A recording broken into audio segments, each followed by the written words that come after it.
Bismillahirrahmanirrahim. Assalamualaikum warahmatullahi wabarakatuh. Waalaikumsalam warahmatullahi wabarakatuh. Alhamdulillahirabbil alamin wa bihi nasta'in ala umuri dunya waddin. Assalatu wassalamu ala asrofil anbiya'i wa mursalin sayyidina habibina wa maulana Muhammadin wa ala alihi wa sahbihi ajma'in. Amma ba'd. Yang saya hormati Ayahanda Bapak Haji Abdul Aziz Marzuki beserta seluruh keluarga. Ini mertua Pak Uwas, ya, yang juga mengelola Yayasan Masjid At-Taqwa yang dipimpin oleh Kanda Ali Marzuki. Yang saya hormati ibunda saya Bu Rahmini Rahman Uno, panggilannya Nin Uno. Ini juga mewakili ayahanda yang kurang sehat, berada di rumah. Bu Min ini melahirkan saya di kota Rumbai, Kecamatan Rumbai, Kota Pekanbaru, Masya Allah. 51 tahun yang lalu, dan sempat minum air Sungai Siak. Jadi kalau habis minum air Sungai Siak biasanya kembali lagi ke Siak. Riau. Yang saya muliakan tentunya ulama besar kita, guru kita, dan saya pernah ditepuk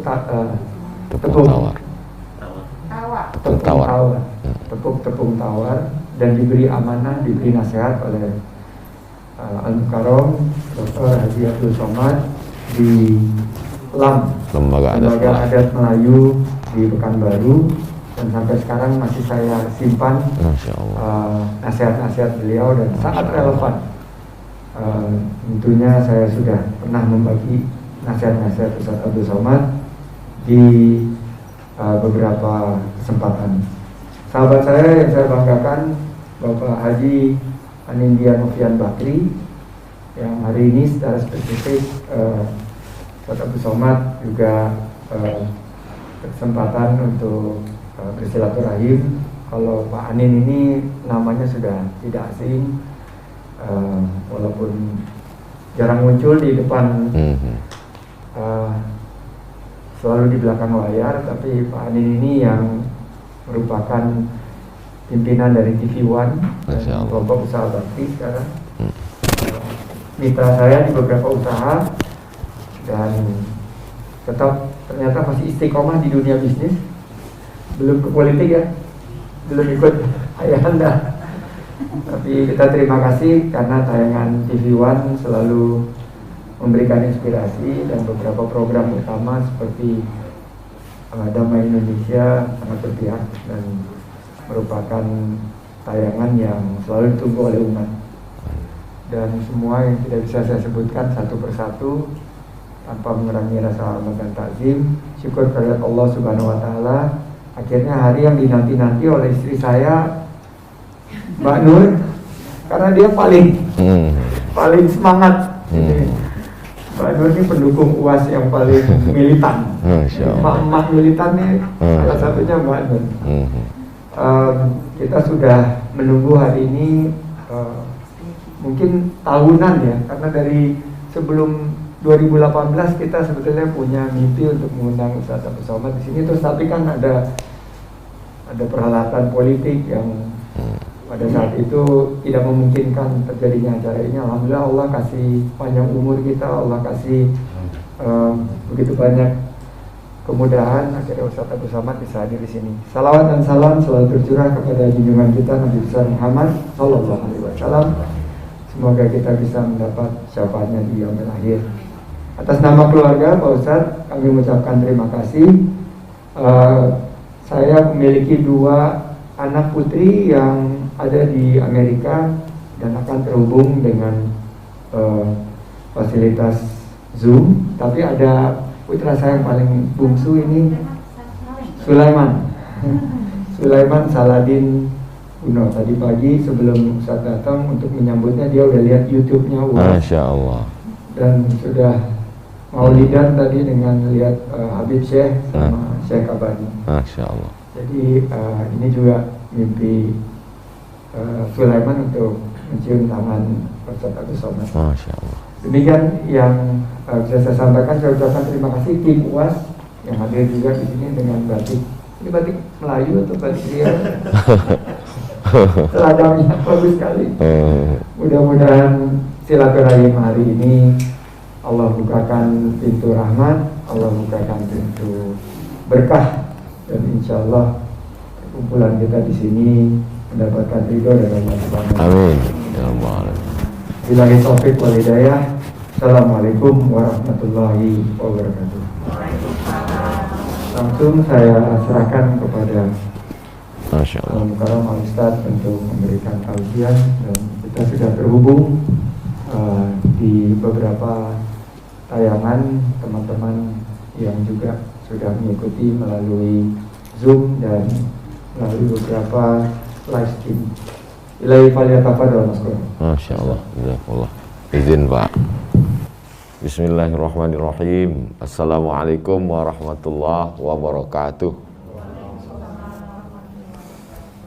Alhamdulillahilladzi bi ni'matihi tatimmus shalihat. Segala puji bagi Allah, dengan nikmatnya sajalah segala kebaikan-kebaikan menjadi sempurna. Wassalatu wassalamu ala sayyidis sadat. Salawat dan salam senantiasa tercurah untuk dia, pemimpin dari segala pemimpin, Sayyidina Muhammad sallallahu alaihi wasallam. Malam ini saya diberikan nikmat yang luar biasa, bisa bersilaturahim dengan keluarga besar Bang Sandi, Bapak Haji Abdul Aziz Marzuki. Marzuki artinya diberi rezeki. Rezekinya ya Bang Sandi. Lalu kemudian tidak pernah terlintas di pikiran saya, sekalipun tidak pernah terbetik di benak saya, bahwa saya akan bisa satu majelis, satu tempat melihat langsung dengan orang yang puluhan tahun lalu saya lihat fotonya di majalah, Ibu Min R. Uno. Dulu namanya yang saya ingat itu Min R. Uno. Tapi malam ini Allah Ta'ala perkenankan, Allah mau tunjukkan pada saya, innama amruhu iza arada syai'an ayakula lahu kun fayakun. Sudah tertulis di Lauhil Mahfuz, kau akan ketemu dengan Ibu Min R. Uno di rumah putra beliau, di tengah keluarga beliau, di majelis yang baik. Mudah-mudahan pertemuan ini mendatangkan rahmat dan barakah dari Allah Subhanahu wa Ta'ala.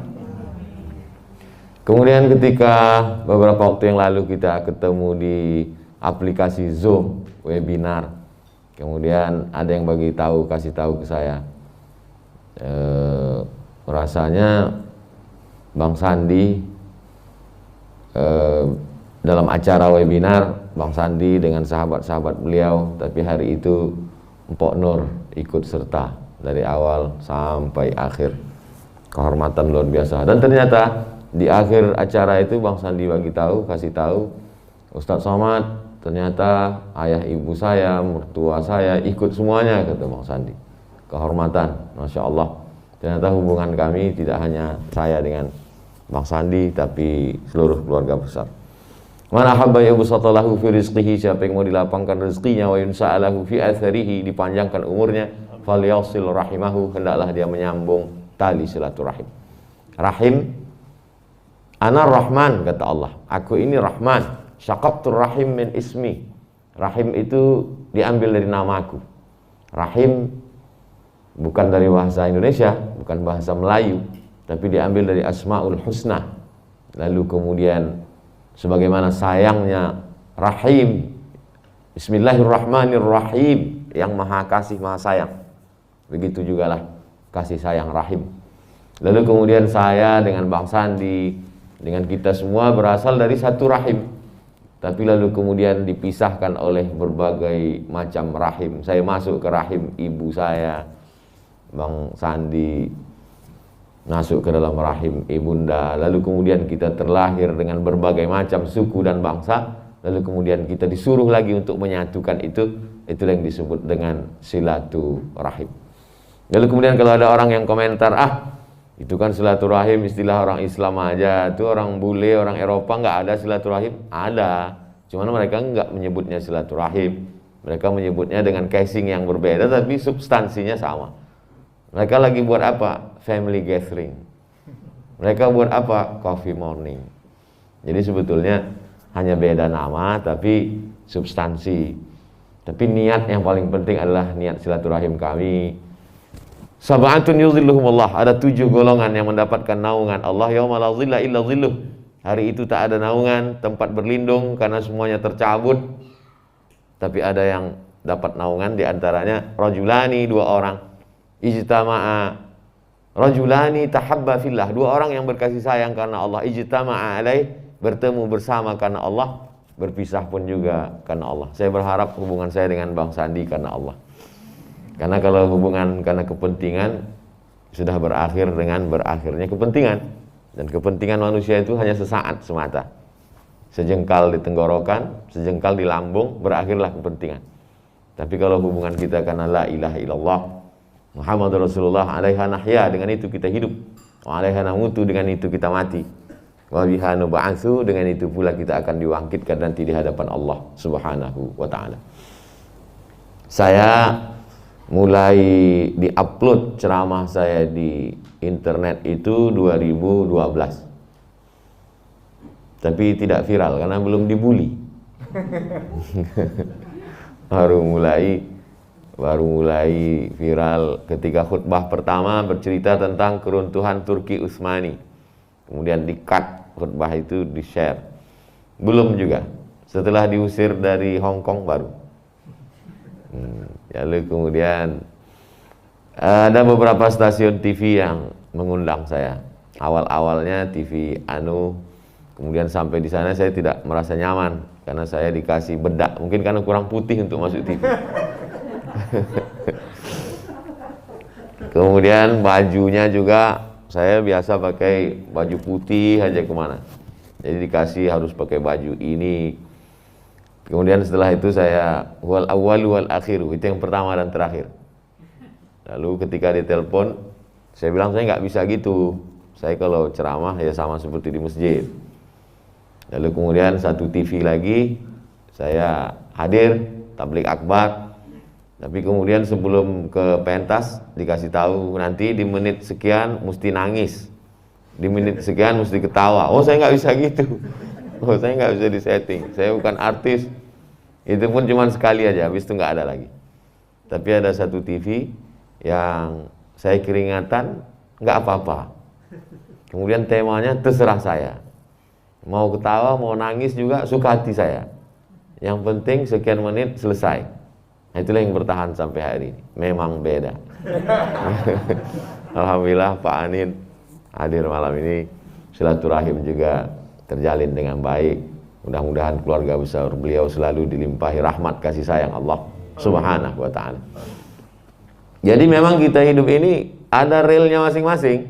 Ini rel mengarah ke sana, ini rel ke sana. Tapi ada di beberapa stasiun kita ketemu. Stasiun-stasiun ini mempertemukan kita. Jadi insya Allah kalau niatnya baik, dia ketemu di stasiun-stasiun kebaikan itu. Bang Sandi, bisnismen, politikus. Saya memang sudah dari awal kehidupan saya disetting memang untuk agama.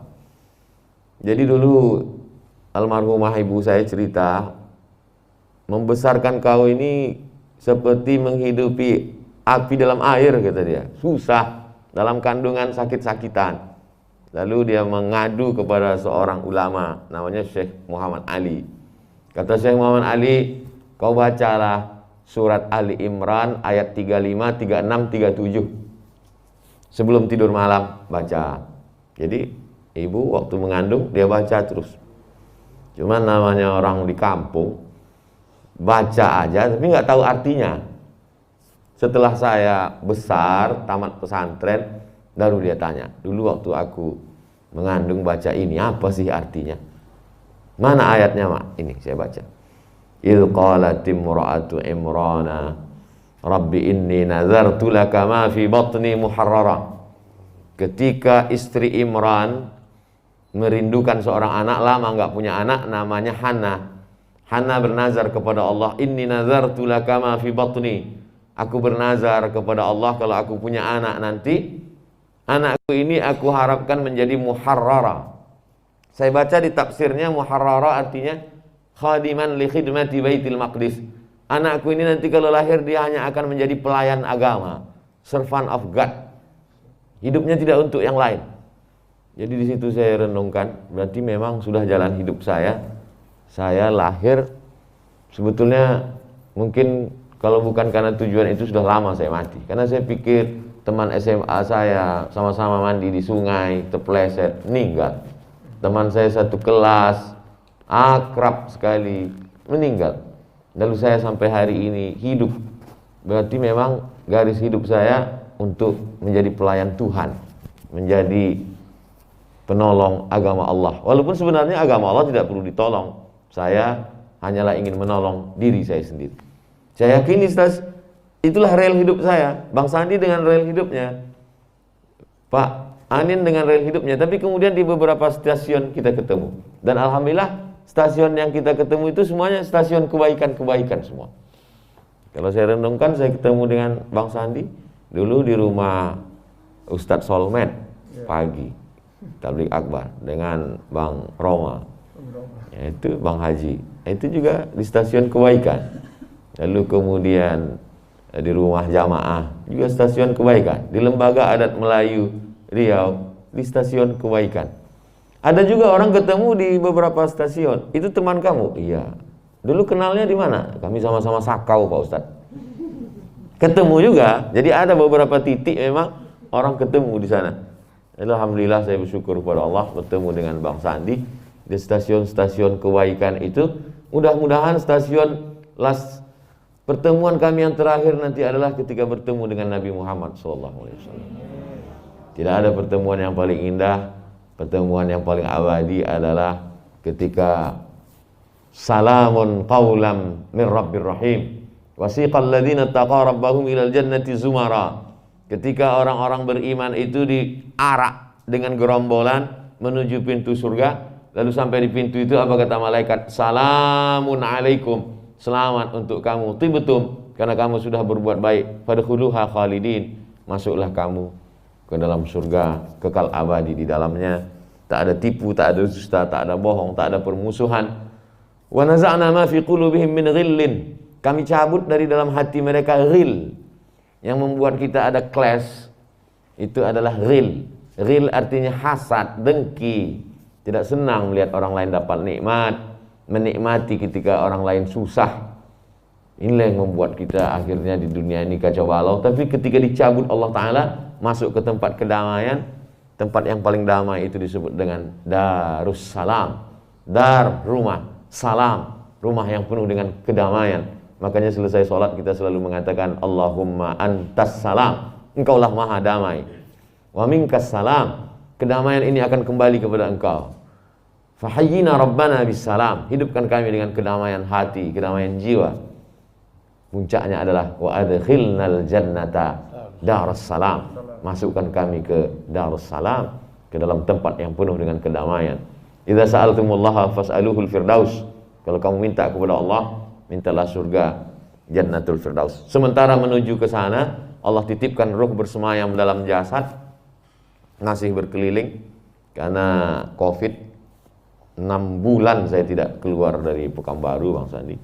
Dari mulai Maret, April, Mei, Juni, Juli, Agustus menetap. Walaupun terbang kemana-mana online, Zoom. Termasuk kita bertemu kemarin juga Zoom. Lalu kemudian karena dilihat sudah memungkinkan, kami jalan darat dari Pekanbaru ke Medan, dari Medan ke Bukit Tinggi melalui Mandailing, Natal, dari Bukit Tinggi ke Palembang, dari Palembang kembali ke Jambi, dari Jambi Pekanbaru. Jalan darat untuk menghindari mana tahu diperiksa tiba-tiba positif. Tapi Bang Sandi dan keluarga jangan takut. Sebelum kemarin saya sudah rapid test. Dan alhamdulillah saya sehat walafiat. Mudah-mudahan kita semuanya juga selalu diberikan kesehatan. Nah, oleh sebab itu sementara perjalanan hidup di dunia ini, saya saat ini lahir 1977, umur 43 tahun. Bang Sandi juga saya kira jelita jelang 50 tahun. Lewat Ustaz. Udah lewat. Masya Allah. Lalu Lolita lolos 50 tahun. Tapi itu semua sebetulnya usia. Apalah arti usia? Jadi kalau kita selalu merasa tua dengan hadirnya Tun Mahathir Muhammad, semua merasa muda. Jadi ada saja cara Allah bahwa sesungguhnya usia itu perasaan. Usia itu sebenarnya perasaan. Jadi saya kalau melihat Bang Sandi balik muda lagi, karena saya lihat semangatnya, aktivitasnya, nah itu semua. Jadi bagaimana perjalanan hidup karir Bang Sandi menjadi inspirasi buat orang lain. Khairun nas, orang yang paling baik. Banyak orang sekedar soleh, baik untuk dirinya. Tapi yang diinginkan itu bukan sekedar soleh, tapi musleh. Musleh itu dia bisa baik untuk orang lain. Maka dalam Islam kalau ada orang sekedar soleh, sholat, bayar zakat, puasa, belum baik. Sampai dia menjadi kebaikan untuk orang lain. Tapi yang paling baik adalah bukan cuma baik untuk manusia, tapi baik untuk agama. Baik untuk agama itu bahasa Arabnya Salahuddin. Karena orang barat susah menyebut Salahuddin, Sultan Saladin. Tapi sebenarnya adalah kebaikan agama. Karena kebaikan agama itulah yang menjadi kekal abadi di hadapan Allah Subhanahu wa taala. Oleh sebab itu anak-anak muda di Indonesia, generasi muda banyak mengambil inspirasi dari karya-karya, dari perjalanan hidup Bang Sandi, keberanian untuk membuat sebuah keputusan dan kemudian bagaimana segala resiko dari keputusan itu bisa dijalani dengan semangat, maka itu sesungguhnya adalah karya. Jadi kalau ada orang mengatakan yang bisa membuat cerita itu adalah manusia, makhluk yang bisa membuat cerita itu manusia, maka muncul istilah man make story.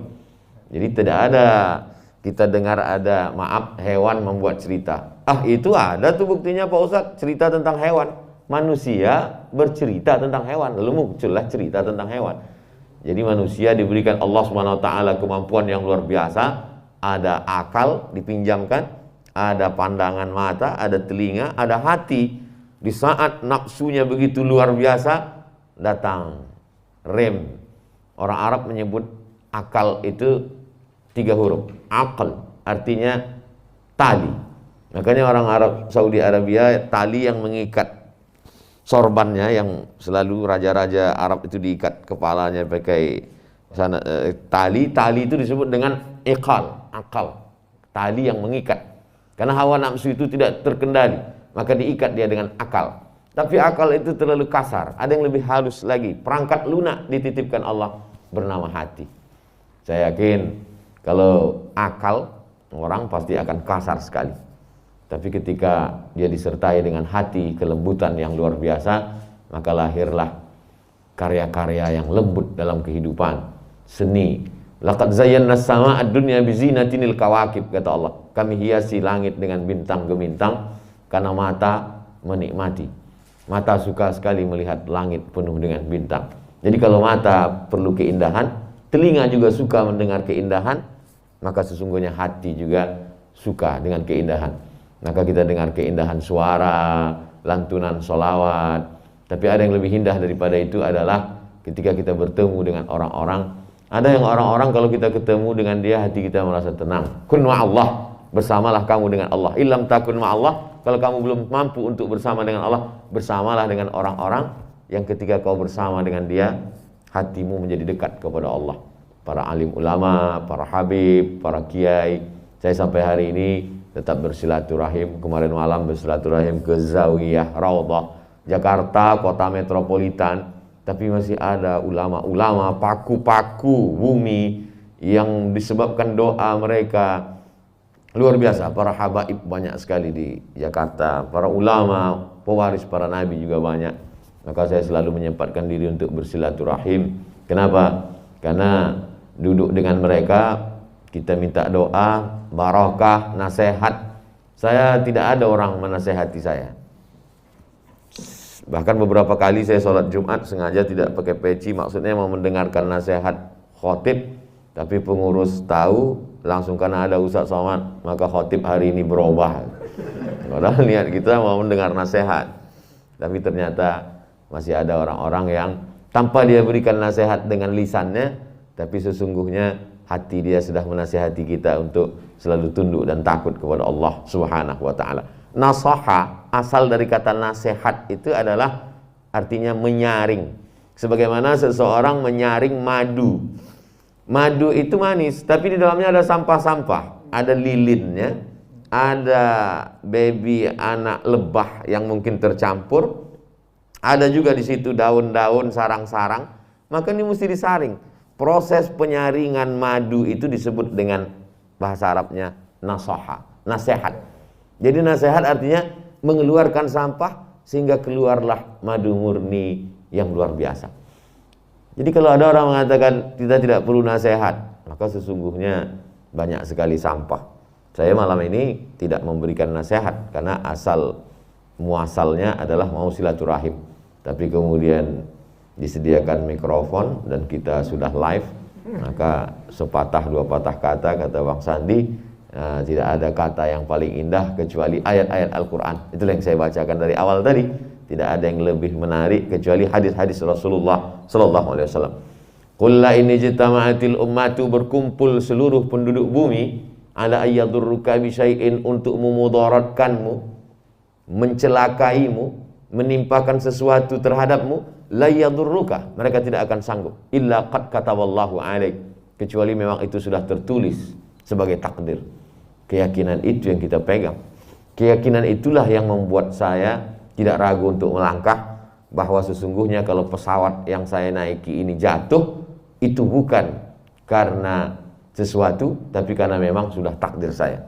Keyakinan itulah yang membuat Syekh Yusuf Al-Makassari tidak pernah cemas ketika dibuang Belanda sampai ke Cape Town. Keyakinan itu yang tidak pernah membuat takut Teguh Umar ketika melawan Belanda. Saya ketika ceramah di Masjid Raya Aceh Barat, Aceh, lupa Aceh mana itu Bang Sandi. Habis selesai itu kami minum kopi di depan, tertulis gambar besar, gambar Tengku Umar, di samping kata-kata hikmah dia, kalau aku mati maka aku mati syahid, kalau aku hidup besok pagi aku masih bisa minum kopi. Jadi mereka melihat hidup itu simpel aja, nggak terlalu ribet. Jadi sesungguhnya yang membuat hidup ini menjadi ribet, jelimet adalah pikiran kita sendiri. Kalau aku masih diberi Allah Ta'ala hidup, insya Allah masih bisa minum kopi. Seandainya mati, mati syahid. Dan Islam sudah lama mengajarkan itu. Ish kariman, hidup mulia, au mut syahidan, atau mati syahid. Dalam perjalanan dakwah dari kota Jambi ke suatu kawasan terpencil, jauh, kami dibawa naik pesawat kecil, muat 4 orang, depan, samping, lalu ada kursi kosong, 6 lah, 4. Lalu kemudian sampai di tujuan itu, saya itu tidur. Sampai di tujuan, teman saya yang di sebelah itu mengatakan, aku man, jangankan tidur, ngomong aja nggak bisa. Kau tadi kok bisa tidur, gimana perasaan? Saya katakan, aku rasanya seperti naik ayunan buayan aja, cuman talinya nggak nyangkut. Jadi bahwa ketakutan, kecemasan, kengerian itu datang dari pikiran kita, tapi kemudian tapi saya berteorinya, saya ngomongnya, tapi keberanian mengambil keputusan itu ada pada Bang Sandi. Saya di dalam mimbar berceramah menggelegar, tapi ketika sampai pada kenyataan, ada satu momen, jangankan untuk ceramah, untuk jumpa Bang Sandi pun takut. Daripada orang lain ngomongin, bagus saya sendiri. Allah, ente ngomong aja. Di airport jumpa Bang Sandi pun takut. Alhamdulillah malam ini diberikan umur panjang, badan sehat, tidak hanya dengan Bang Sandi, tapi dengan keluarga besar. Maka tidak ada pertemuan yang paling baik kecuali pertemuan yang menyebabkan turunnya rahmat. Allahumma ja'al jam'ana hadza jam'an marhuma, jadikan pertemuan kami ini pertemuan yang mendatangkan rahmat ya Allah. Saya kira sebagai pengantar dialog itu yang dapat saya sampaikan Bang Sandi. Terima kasih, mohon maaf. Wassalamualaikum warahmatullahi wabarakatuh. Waalaikumsalam.